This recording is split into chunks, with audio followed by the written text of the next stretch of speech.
आज चाहिँ घरको काम गर्दा गर्दै दिनै सकियो त हो गाइस, किन र कसरी भनेर हेर्नु होला पुरा भिडियो। हेलो नमस्ते एभ्रिवान, मेरो नाम चाहिँ हो प्रशान्त राई र आज चाहिँ रहेको छ day 6 of 30 days mini blog challenge.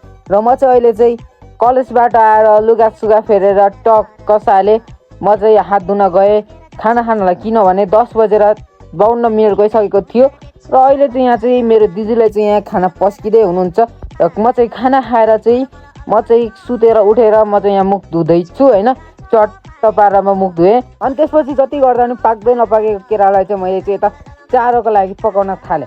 अनि त्यसपछि मैले चाहिँ बन्दाकोपी पनि पुग्दैन कि भनेर बन्दाकोपी पनि काट्न थालेँ।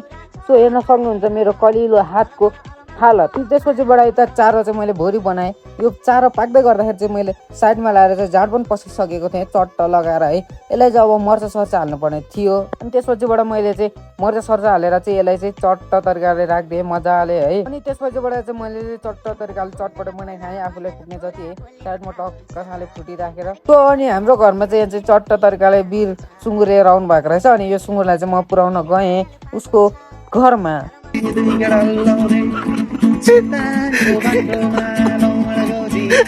साले